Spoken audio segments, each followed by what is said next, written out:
Pendant 20 ans, j'ai franchi les portes du même immeuble chaque matin, mon café à la main accueilli par des visages familiers et le bourdonnement discret des machines déjà en marche. Mon bureau était devenu une seconde maison, encombrée de souvenirs marquant les étapes importantes de ma carrière, de photos d'équipe et d'un petit Olivier que je soignais depuis des années.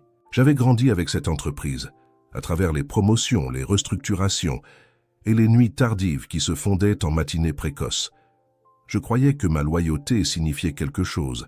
Cette conviction s'est brisée le jour où Mathilde, ma directrice, a sollicité une réunion impromptue avec les ressources humaines.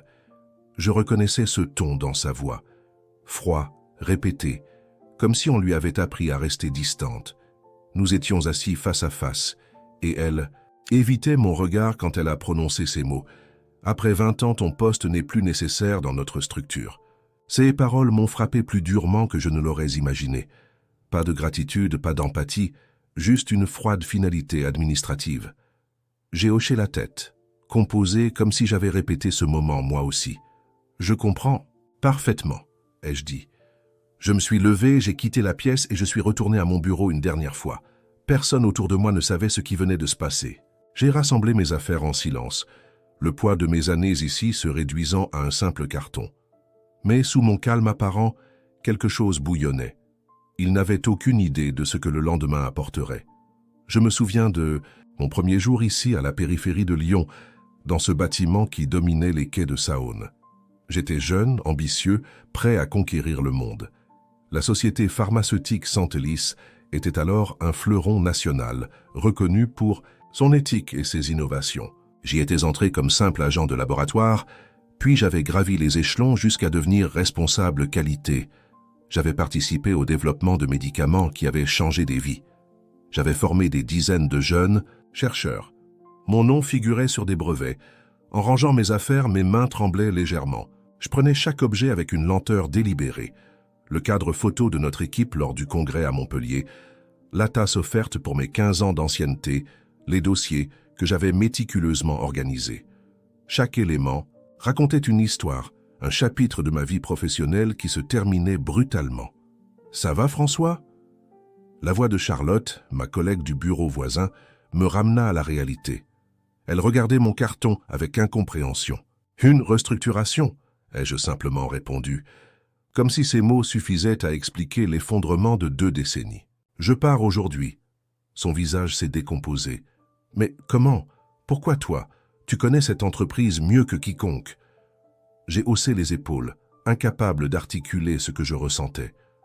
Comment expliquer que dans le nouveau monde corporate de Saint-Ly, la mémoire institutionnelle et l'expertise n'avaient plus de valeur? Que depuis le rachat par le groupe américain 3 ans auparavant, nous n'étions plus que des numéros sur un tableur Excel. En quittant le bâtiment, j'ai jeté un dernier regard aux grandes lettres chromées qui ornaient l'entrée. J'avais consacré ma vie à cette entreprise, sacrifié des soirées, des week-ends, même mon mariage. Et tout s'achevait par une formule administrative prononcée sans émotion. Le gardien m'a salué comme tous les soirs, ignorant que je ne reviendrais pas demain. Dans la voiture, j'ai posé mon carton sur le siège passager. Il paraissait ridiculement petit pour contenir 20 ans de ma vie. J'ai démarré, mais au lieu de prendre la direction de mon appartement, j'ai roulé vers le parc de la Tête d'Or. J'avais besoin d'espace, d'air, de comprendre ce qui venait de se passer et surtout ce qui allait suivre. Ce soir-là, je n'ai pas regagné mon domicile immédiatement. J'ai erré pendant des heures dans Lyon, laissant mon esprit se défaire lentement. Comment quelque chose qui définissait tant mon identité pouvait-il être jugé non nécessaire? En une seule phrase, mon identité, ma raison d'être, tout était ancré dans ce travail et maintenant je dérivais. Mais entre les vagues de colère et d'incrédulité, une forme de clarté commençait à émerger. Les eaux calmes du Rhône reflétaient les lumières de la ville, tandis que je marchais le long des berges. Je me suis arrêté près du pont Lafayette, observant les courants. L'entreprise avait changé, comme cette rivière qui paraît identique, mais dont l'eau n'est jamais la même. Les visages au conseil d'administration s'étaient succédés. Les priorités avaient basculé de la recherche vers le profit immédiat. L'innovation avait cédé la place aux réductions de coûts. Je me suis installé sur un banc, sortant machinalement mon téléphone. 3 messages de Pascal, mon ancien mentor maintenant à la retraite. J'ai entendu la nouvelle. Appelle-moi quand tu peux. Comment savait-il déjà?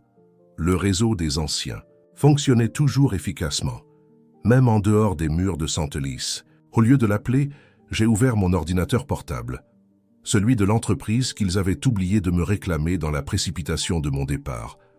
Mon accès au système était encore actif. J'ai parcouru les dossiers, non pas par vengeance, mais porté par une soudaine lucidité. Pendant des années, j'avais documenté chaque décision douteuse, chaque compromis éthique que la nouvelle direction nous imposait. Il y avait le dossier Neurolex, ce médicament dont les effets secondaires avaient été minimisés dans les rapports officiels. Les courriels où le directeur financier suggérait de reformuler les conclusions pour satisfaire les actionnaires. Les témoignages des patients que j'avais collectés discrètement, craignant qu'ils ne disparaissent des archives officielles.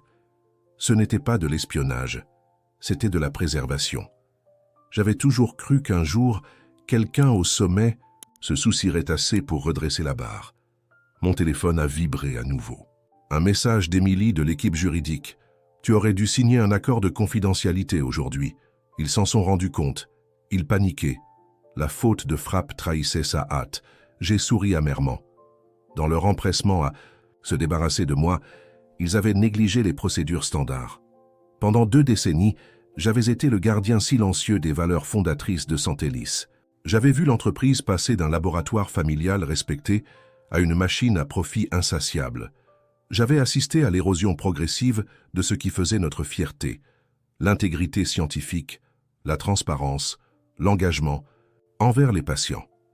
Un couple passa devant moi, pressé de rentrer avant que la pluie annoncée ne commence à tomber. Je regardais ma montre. Minuit passé. La ville s'endormait, mais mon esprit s'éveillait avec une clarté nouvelle. Ce n'était pas seulement mon licenciement qui me bouleversait. C'était la réalisation que j'avais été complice par mon silence. J'ai fermé mon ordinateur, sentant les premières gouttes de pluie. Une décision prenait forme, non pas née de la colère, mais de la responsabilité. Je possédais des informations que le public, les autorités sanitaires et les patients méritaient de connaître. Des vérités qui avaient été soigneusement dissimulées derrière des rapports trimestriels élogieux et des campagnes de relations publiques. En retournant vers ma voiture, je sentis un poids se lever de mes épaules. Pour la première fois depuis des années, je n'étais plus tiraillé entre ma loyauté envers l'entreprise et mes principes personnels. Je n'avais plus à composer avec cette dissonance quotidienne qui m'avait lentement consumé. La pluie s'intensifiait, lavant la ville et mes doutes. Je savais ce que je devais faire, non pas par vengeance mais par devoir. Ils avaient peut-être mis fin à ma carrière, mais ils m'avaient aussi, sans le vouloir, libéré pour que je puisse enfin agir selon ma conscience. En démarrant ma voiture, je formulais mentalement un plan. Je contactais Jean-Marc Favier, ce journaliste d'investigation qui avait déjà écrit sur les pratiques douteuses de l'industrie pharmaceutique. Je rassemblais méthodiquement mes preuves, je préparais ma déclaration précise et factuelle. Cette nuit marquait la fin d'une époque de compromis et le début d'une période de vérité. Demain serait différent, et Santelis n'avait aucune idée de ce qui l'attendait. Cette nuit-là, dans mon petit appartement de la Croix-Rousse, j'ai ouvert le disque dur externe que je gardais verrouillé depuis des années. Ce n'était pas illégal, simplement exhaustif. Des courriels, des incohérences financières, des dissimulations de projets, des rapports manipulés. Tout était soigneusement documenté. Je n'avais jamais eu l'intention de l'utiliser. Je pensais qu'un jour, quelqu'un à la direction se soucierait assez pour changer de cap. Mais ce jour n'était jamais venu. Et maintenant, il m'avait jeté comme si j'étais jetable. La pluie battait contre mes fenêtres, tandis que je parcourais les fichiers un à un. Un café à la main, je revivais les moments où j'avais sauvegardé chacun de ces documents, sentant à chaque fois qu'une ligne rouge était franchie. Le premier datait d'il y a 7 ans, quand le laboratoire avait commencé à sous-traiter des tests cliniques à une entreprise indienne aux méthodes douteuses. Puis vinrent les mémos internes sur la reformulation du Cardiolex, où la qualité avait été sacrifiée pour réduire les coûts de production de 3%. Et bien sûr, le scandale étouffé du Neurolex, ce médicament dont les effets secondaires neurologiques avaient été minimisés dans les présentations aux autorités de santé. À 3 heures du matin, mon salon s'était transformé en centre d'opération. J'avais classé les preuves en catégories. éthique pharmaceutique, manipulation financière, sécurité des patients, pratique de management toxique. Sur mon mur, des post-it formaient une chronologie inquiétante de la dérive morale de Santelis. Ce n'était pas le travail d'un homme amer, c'était la documentation méthodique d'un scientifique qui avait vu son temple de la recherche se transformer en machine à profit. Mon téléphone vibra. Un message de Charlotte. « Ils ont bloqué ton accès à distance. » Trop tard ? Fais attention à toi. Je souris. Effectivement, trop tard. J'avais déjà téléchargé tout ce dont j'avais besoin. À 4 heures, j'avais préparé un dossier complet. J'ai créé un compte email anonyme et rédigé 3 messages distincts. Un pour Jean-Marc Favier du Progrès, un pour l'Agence nationale de sécurité du médicament et un dernier pour Claudine Berthet, une avocate spécialisée dans la protection des lanceurs d'alerte. J'ai programmé l'envoi pour 9h01 précise, l'heure où la réunion hebdomadaire du comité directeur commençait invariablement. Je me suis ensuite allongé sur mon canapé, épuisé mais étrangement serein. Je pensais aux conséquences. Ma carrière dans l'industrie pharmaceutique était probablement terminée. Je serais peut-être poursuivi en justice. Certains anciens collègues me considéreraient comme un traître, d'autres comme un héros. La vérité se situait probablement quelque part entre les deux. Mon regard s'est posé sur la photo encadrée de l'équipe originale de recherche, prise 15 ans plus tôt lors de l'inauguration du nouveau laboratoire. Des visages souriants, pleins d'espoir et de conviction. Je me souvenais de nos ambitions, de notre croyance inébranlable que la science devait servir l'humanité avant les actionnaires. Quand exactement avions-nous perdu notre chemin? À 6 heures, réveillé après un bref sommeil, j'ai repensé à ma décision. Était-ce vraiment la bonne chose à faire? N'existait-il pas d'autres options? J'aurais pu négocier un meilleur package de départ, trouver un autre emploi, tourner la page silencieusement. Beaucoup l'auraient fait. La pluie avait cessé, laissant place à cette lumière dorée qui baigne Lyon aux premières heures du jour. J'ai ouvert ma fenêtre, respirant l'air frais. Mon téléphone sonna. Pascal, mon ancien mentor. Cette fois, j'ai décroché. « François, j'ai appris pour hier. C'est inadmissible, après tout ce que tu as apporté. »« C'est comme ça, ai-je répondu, surpris par le calme de ma voix. « Que comptes-tu faire » Sa question semblait lourde de sous-entendu. J'ai hésité. Faire ce que j'aurais dû faire il y a longtemps. Un silence, puis « Les dossiers que tu gardais, tu vas les utiliser ?» Je n'étais pas surpris qu'il soit au courant. Pascal avait toujours su lire en moi. « À ton avis, qu'aurait fait le docteur Santerre ?» ai-je demandé, évoquant le fondateur de l'entreprise, un homme de principe que nous avions tous deux admiré.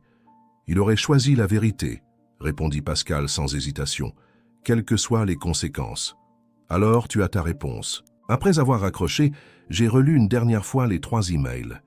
Chaque mot était pesé, factuel, sans émotion excessive, ni accusation gratuite. Ce n'était pas une vendetta personnelle. C'était une correction nécessaire, un retour aux valeurs fondamentales. À 8h45, je me suis préparé un dernier café et je me suis assis près de la fenêtre, observant Lyon s'éveiller. Dans 15 minutes, la vérité serait en marche, impossible à arrêter. Je n'étais plus employé de Santelis, mais j'étais toujours gardien de son intégrité originelle, et personne ne pouvait me licencier de ce rôle. Je me suis réveillé qu'au son de mon téléphone vibrant sans interruption. Ma messagerie professionnelle, toujours active pour l'instant, débordait de notifications. Panique, questions, menaces, excuses. Je n'ai répondu à aucun d'entre eux. À exactement 9 ans, la vérité avait été dévoilée. Et en quelques minutes, l'affaire faisait la une des médias. Un lanceur d'alerte expose la corruption interne chez Santelis, titrait déjà Le Progrès sur son site internet. J'ai pris mon petit déjeuner avec une tranquillité qui m'a surpris moi-même. À travers la fenêtre de ma cuisine, Lyon s'activait, comme chaque matin, ignorant encore le séisme qui secouait l'un de ses fleurons industriels. Sur mon téléphone, les messages continuaient d'affluer. D'anciens collègues m'écrivaient, certains pour me remercier, d'autres par crainte.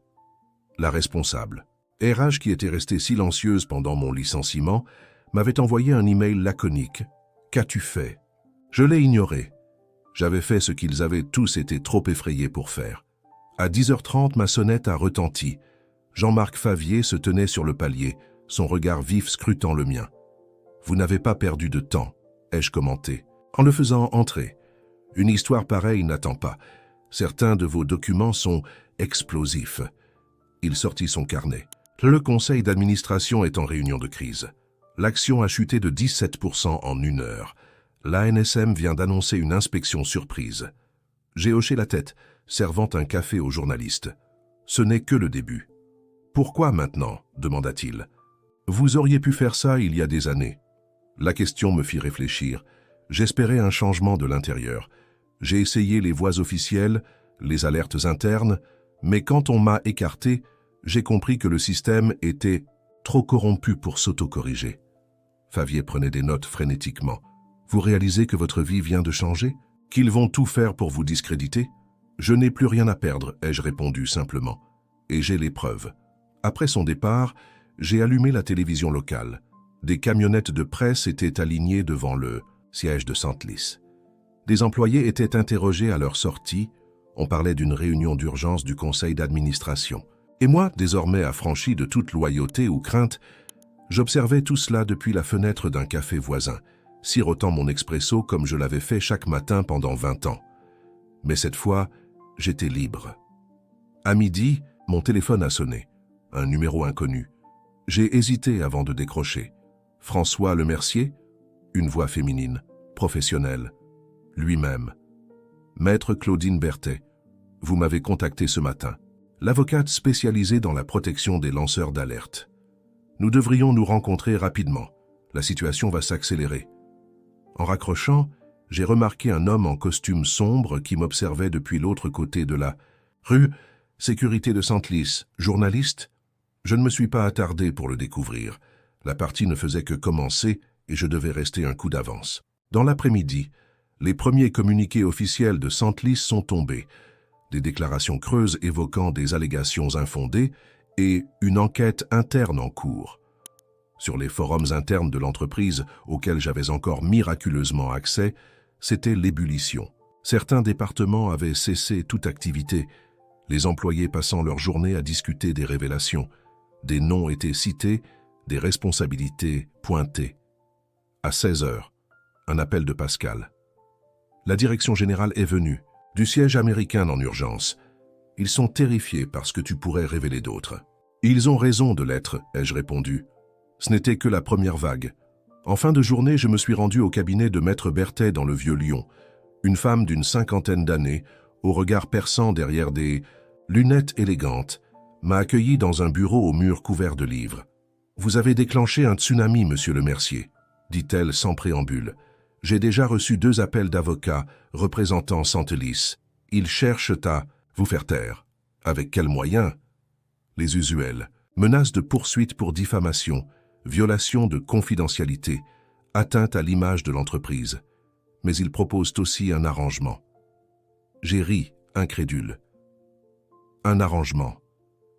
Une somme conséquente contre votre silence et la rétractation de vos accusations. J'ai secoué la tête. Ils n'ont toujours pas compris. En sortant du cabinet, le ciel s'était assombri sur la Saône. Les lumières de la ville se reflétaient dans l'eau comme des promesses fragiles. Mon téléphone vibra avec une notification. Sentlys, le PDG convoqué par le ministre de la Santé. Pour la première fois depuis mon licenciement, j'ai souri véritablement. La vérité était en marche, inarrêtable comme le Rhône qui traversait notre ville. Et demain apporterait de nouvelles révélations.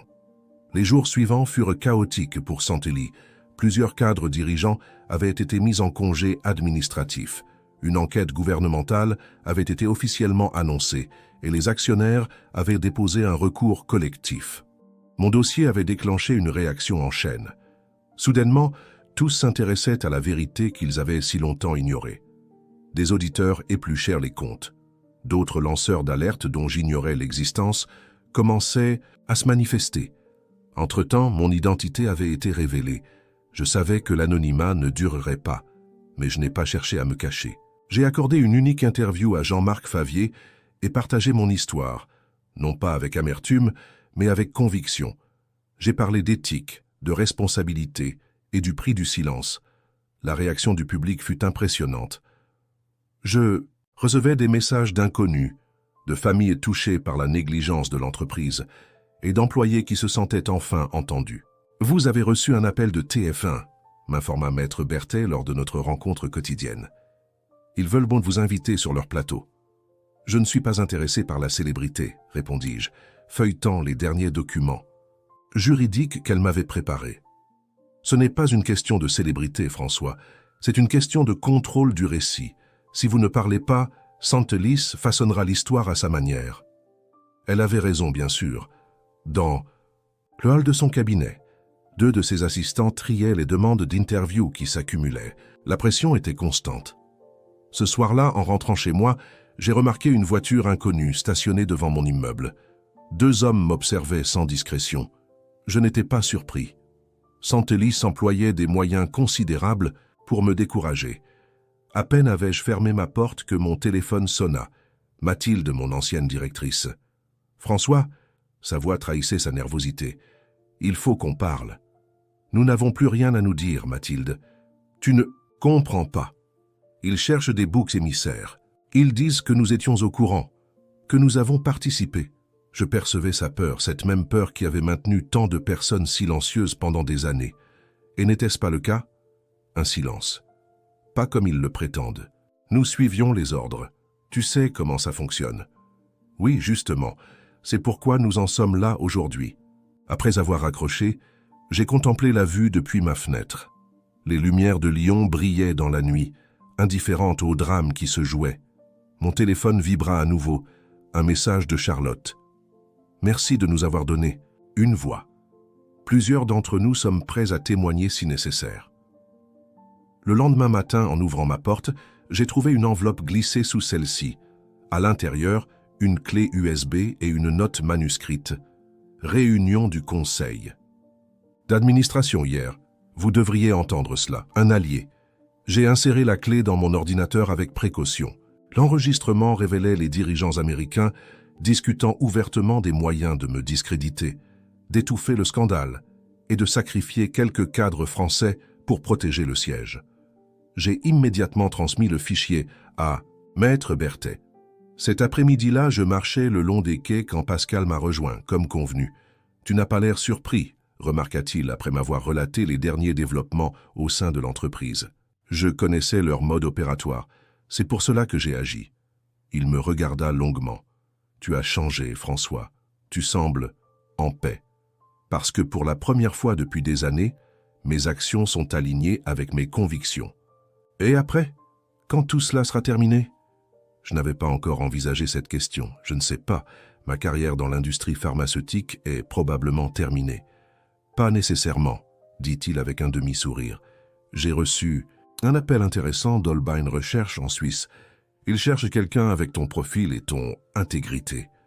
J'ai secoué la tête incrédule. Qui voudrait embaucher un lanceur d'alerte? Ceux qui veulent éviter de devenir la prochaine Santelis. Cette nuit-là, en regardant le journal télévisé, j'ai vu mon ancien PDG, livide, quitter le ministère de la Santé après des heures d'audition. Le présentateur annonçait que l'Agence européenne des médicaments lançait une inspection de tous les produits Santelis. Une semaine après mes révélations, les premières retombées juridiques se concrétisaient. 3 cadres supérieurs faisaient l'objet d'une enquête criminelle. Le titre Santelis avait perdu 40% de sa valeur. Et moi, j'étais devenu, malgré moi, le visage d'un mouvement plus large pour l'éthique dans l'industrie pharmaceutique. Mais tandis que je recevais des menaces, je bénéficiais aussi d'un soutien inattendu. Un collectif de défense des lanceurs d'alerte m'avait contacté, m'offrant protection juridique et tribune. Pour la première fois, je n'étais plus seulement un ancien employé. J'étais devenu une voix pour le changement. J'avais perdu un emploi, mais j'avais gagné quelque chose de bien plus puissant, une raison d'être renouvelé. Plusieurs mois plus tard, Santelis était méconnaissable. La direction avait été entièrement remaniée, les politiques internes réécrites. Plusieurs hauts responsables faisaient face à des poursuites judiciaires.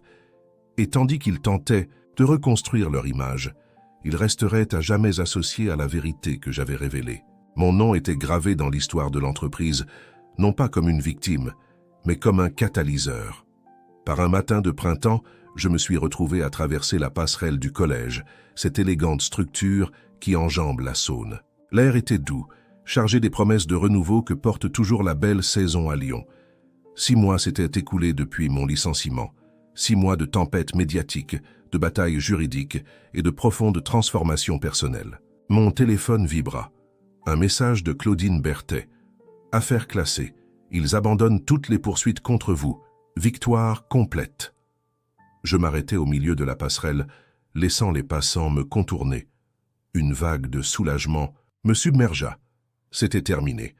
Après des semaines de procédure, Santelis avait capitulé. Il ne pouvait plus nier l'évidence face aux preuves accablantes et aux témoignages qui avaient émergé suite à mes révélations initiales. Le nouveau PDG, un Français nommé Antoine Vasseur, avait même fait une déclaration publique reconnaissant les graves manquements éthiques de l'ancienne direction. Je repris ma marche vers mon nouveau lieu de travail. Non pas un laboratoire pharmaceutique cette fois, mais l'Institut d'éthique des sciences de Lyon, où j'avais accepté un poste de conseiller. Mon rôle? Aider à élaborer des programmes de formation pour futurs scientifiques et cadres de l'industrie afin que les erreurs du passé ne se répètent pas. Monsieur Lemercier, la voix enthousiaste de Sarah, une étudiante en master, me tira de mes pensées alors que j'entrais dans le bâtiment. Avez-vous vu? Votre cas est désormais étudié dans notre cursus de gouvernance d'entreprise. Je souris, encore peu habitué à cette notoriété inattendue. Mon histoire était devenue un cas d'école, discuté dans les amphis universitaires et les séminaires d'éthique professionnelle. Des étudiants que je n'avais jamais rencontrés écrivaient des mémoires sur l'affaire Santelis, une réalité surréaliste. Dans mon nouveau bureau bien plus modeste que celui que j'occupais chez Santelis, j'allumai mon ordinateur pour vérifier mon agenda. 3 rendez-vous aujourd'hui, une réunion avec le comité d'éthique de l'université, une interview pour un documentaire sur les lanceurs d'alerte et un appel avec des homologues suisses intéressés par notre programme. Mon téléphone sonna. Charlotte, mon ancienne collègue, maintenant directrice qualité chez Santelis, l'une des rares à avoir survécu à la purge. « Tu nous manques », dit-elle après les salutations d'usage. « Mais ce que tu as fait, c'était nécessaire. » Comment se passe la transition? Difficile mais saine. Nous reconstruisons sur des bases plus solides. Vasseur a instauré un comité d'éthique indépendant avec de vrais pouvoirs. Les protocoles de test sont revenus au standard d'avant le rachat américain. Et Neurolex, demandai-je, faisant référence aux médicaments dont les effets secondaires avaient été dissimulés, retirés du marché temporairement. Une nouvelle formulation est en développement avec des tests cliniques complets et transparents.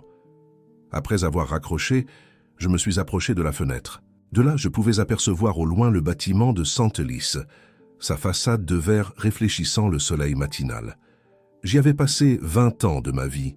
J'y avais construit ma carrière, forgé des amitiés, célébré des succès. Et pourtant, je ne ressentais plus ce pincement au cœur en le regardant. Le soir même, je devais donner une conférence à des étudiants en pharmacie. En préparant mes notes, je repensais à mon parcours. D'employé loyal à lanceur d'alerte de scientifique, à éducateur. La route avait été tumultueuse, mais je me sentais enfin à ma place. Mon Olivier, celui qui ornait autrefois mon bureau chez Santelis, trônait maintenant près de ma fenêtre. Il avait perdu quelques feuilles dans le déménagement, mais reprenait doucement vie. Comme moi. 1 an plus tôt, j'aurais été incapable d'imaginer où la vie me mènerait. La sécurité financière, le prestige professionnel, j'avais sacrifié tout cela. Mais en échange, j'avais gagné quelque chose d'inestimable, la certitude d'avoir agi selon mes valeurs. Parfois, je croisais d'anciens collègues dans les rues de Lyon. Certains détournèrent le regard, embarrassés ou rancuniers. D'autres me saluaient avec une reconnaissance silencieuse. Quelques-uns étaient devenus de véritables amis, libérés des contraintes de notre ancienne relation professionnelle. En finissant de préparer ma conférence du soir, je tombais sur une citation que j'avais notée des années auparavant. Lors de mes études, le courage n'est pas l'absence de peur, mais la capacité d'agir, malgré elle. Ces mots résonnaient différemment maintenant. J'avais eu peur de perdre mon emploi, ma réputation, ma sécurité, mais j'avais agi. Lorsque je passe aujourd'hui devant l'immeuble de Santelis, je ne ressens plus ni colère ni regret. Seulement une forme de fierté tranquille. Ils pensaient pouvoir m'effacer d'une simple phrase administrative. Au lieu de cela, je suis devenu la raison pour laquelle ils ont été forcés de changer. Et dans ce processus, j'ai redécouvert qui j'étais. Vraiment, quelqu'un qui n'a jamais cessé de croire que la vérité importe.